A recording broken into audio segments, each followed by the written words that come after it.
Breakfast Central, as always, is never complete without a little bit of sports. And once again, I have to see Udoka's face. Good morning, Udoka Njoku. Thank you for joining us. Not excited to see you. I was waiting for Osage to say, you know how people say, oh, it is with much pleasure. No pleasure. I was waiting for him to say it is with much displeasure. I'm not even excited to see Osage, but I'm more excited to see you, Olive. You're looking very beautiful. Thank you, Udoka. It's always a pleasure to see you. Yeah, Osage, don't choke, don't worry. It's fine. It's fine. Udoka, we hear that they are busy stealing boxing belts around the world. Exactly. Quite interesting stuff that happened over there in South Africa as the police launched a manhunt for suspects who stole a boxing belt donated to Nelson Mandela by U.S. champion Sugar Ray Leonard. Now, the world champion's belt, worth about $3,000, had been on display at the Mandela House Museum in Soweto. A police spokesman, Colonel Dimakatso Selo, said that a case of theft was opened with the police on the 2nd of July. It is alleged that staff who reported for duty at the famous museum noticed that the locks had been tampered with the day before. On investigation, it was established that the belt had been taken, and it was unclear at this stage that if any other thing was stolen. Now, according to the Mandela House, the belt was given to Mandela shortly after his release from prison by South Africa's white minority government in February 1990. And to some good news in football now, host nation Morocco and the Copper Queens of Zambia have both qualified for the Women's World Cup for the first time after winning their Women's Africa Cup of Nations quarterfinals on Wednesday.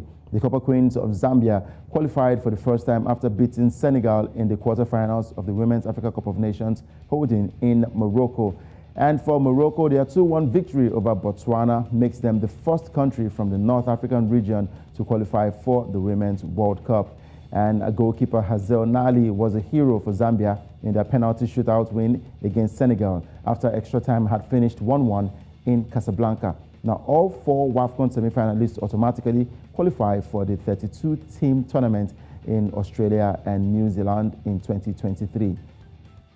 All right, let's look at the fixtures of games to go down today. In the other quarterfinal games for the WAFCON 2022, Cameroon will take on 9-time champions Nigeria, while South Africa will be taking on Tunisia. Remember, for South Africa, they are having issues with COVID and injury problems with Katlana, who is out of that team, and there's also COVID-related issues affecting the team as they head into the game against Tunisia. And for Nigeria, without Asisa Toshola, they will be hoping to get a victory over Cameroon, and if they get that victory, they will get to take on Morocco in the semi-finals.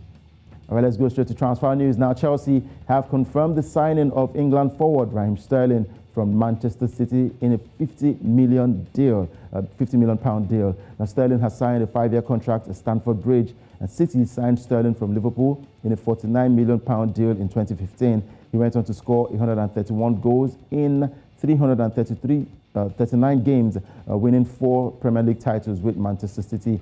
Now, capped 77 times by England, Sterling is Chelsea's boss from Ositoko's first major signing since the Todd Boehly-led takeover. Meanwhile, Chelsea are set to sign Napoli defender Kalidou Koulibaly, and of course, they are close to a move for Manchester City centre-back Nathan Ake.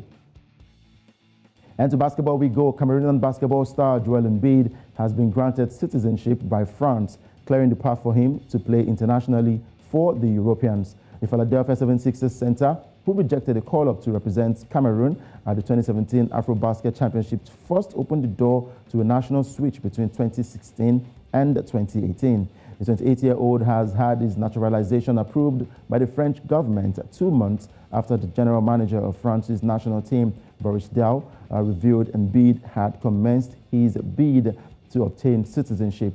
That he benefited from a proposal by the country's Minister of Foreign Affairs to allow citizenship to be conferred on any French-speaking alien who contributes by his eminent deeds to the influence of France. Now, Embiid has never played in an official competition for Cameroon, making him eligible for another country. And the rules of basketball's world governing body, FIBA, allows each team to have 1 naturalized player in its squad. So Embiid will no longer play for Cameroon, and he hopes to feature for France when the Olympics comes up in the year 2024. Quite sad for Cameroon, a big loss for Cameroon because Joel Embiid is one of the best players when it comes to playing basketball in the NBA.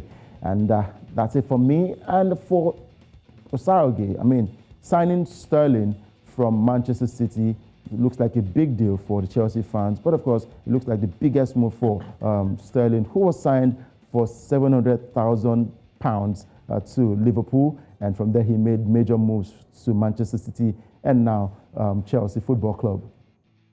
Yeah, and you know, I think I said this before. I think he will do very well with Chelsea.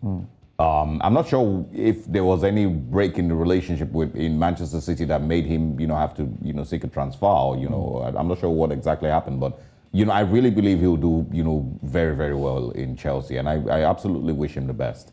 Yeah, of course, I'm wishing Sterling the best over there in Manchester City. Let's talk about women football now, and I have to throw this to Olive. Zambia and Morocco have become the first teams to qualify for the Women's World Cup, and this is the first time both of them will be actually making an appearance at the World Cup. For Morocco becoming the first North African country to qualify for the World Cup, and Zambia, their debut at the World Cup, and they did celebrate that victory over Senegal yesterday on penalties. It's so beautiful to see, Udoka. It's so beautiful. They've put in the work. I mean, there's nothing, they say you never forget your first. This is a first for them. And I hope that they relish the moment as much as they can and putting their best foot forward, because sometimes it's easy to get comfortable when you feel like you've been able to achieve one new feat. I hope that they do not get comfortable. They push themselves even further. But well done to these amazing women. And thank you very much for doing the continent proud. We're so proud of you. Congratulations. Exactly. Udoka, let's quickly talk about how we can make our sporting sector or sporting world look more attractive for our players, because we're seeing now, you just talked about the Cameroon player, basketballer, going to play for France. And last week, I think it was last week, we took a Malian player who has said that, of course, he's protesting the way that they're being treated and they're not being adequately remunerated and recognized, and saying that if they do not come to terms with their demands, he's not going to play for Mali again. I'm wondering how we can make our sporting world look more attractive.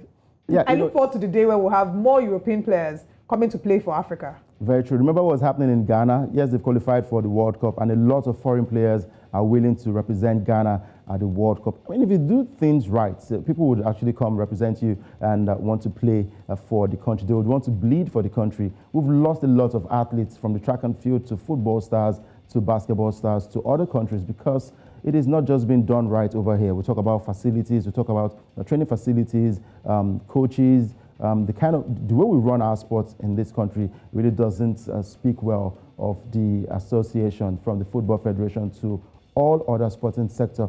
So if we get things right when it has to do with our training facilities and the mentality over here in Africa, we need to do better to ensure that we keep these other guys. Because lately I heard about a boxer who is willing to go represent USA in boxing because he's not been treated right here in Nigeria. And also had a conversation with a football player who played for ABS Football Club. And he said when he had an injury, the club didn't take care of him. He had to do the test and training and injury recovery by himself. And the club called him back to come feature for them. And he said, look, you guys didn't take care of me. When I got injured, I would never play for you again. And now he's in Europe playing football. So if we continue this way, we'll keep losing the best hands that we have. That's really sad.